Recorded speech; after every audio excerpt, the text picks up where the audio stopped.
এই অফিসগুলো পুরানোর পরেই মাত্র 18 মিনিটের ভিতর আমরা দেখেছি ডেইলি স্টারের সার্ভার ওপেন হয়ে গেছে। এখন আমাকে বলেন তো, এই অফিসে যদি ডেইলি স্টারের সার্ভার থাকতো, আইপি অ্যাড্রেস থাকতো, 18 মিনিটের ভিতরে এটা ওপেন হতো? তার মানে বোঝা গেল প্রথম আলো ডেইলি স্টারের সার্ভার ভারত থেকে পরিচালিত হয়, এর আইপি অ্যাড্রেস ভারত। এদের মূল কাজ হচ্ছে আমাদের দেশ থেকে তথ্য নিয়ে ভারতে পাচার করা।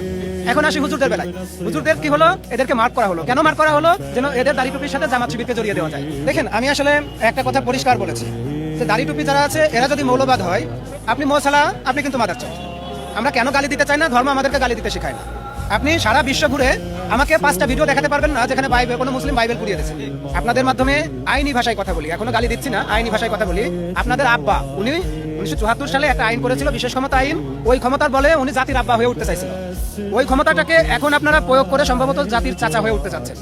আপনাদের চাচা চুলার মতো কিছু থাকবে না, সবকিছু উপরে ফেলবো যদি ফ্যাসিস্টের সময়ের কোনো আইন প্রয়োগ করে, দাড়ি টুপি হোক আর দাড়ি টুপি ছাড়া হোক, কাউকে যদি আপনারা দ্বিতীয়বার গ্রেপ্তার করেন, হয়রানি করার চেষ্টা করেন। দেখেন, আমি ভাঙচুরের পক্ষে না, তবে আইন শৃঙ্খলা রক্ষাকারী বাহিনীকে বলবো, আপনারা যদি ধানমন্ডির 32 পিস ইট রক্ষা করতে গিয়ে 32 জনকে রক্তাক্ত করে ফেলতে পারেন, তো প্রথম আলো ডেইলি স্টারকে রক্ষা করার জন্য 1000 পুলিশ 500 সেনাবাহিনী মোতায়েন করতে পারলেন না? আমরা আপনাদের সবকিছু বুঝি।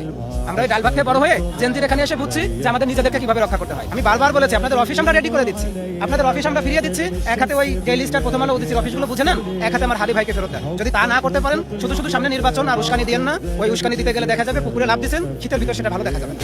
ضاع العمر خسارة ما عشت بانتظار مضيع حلم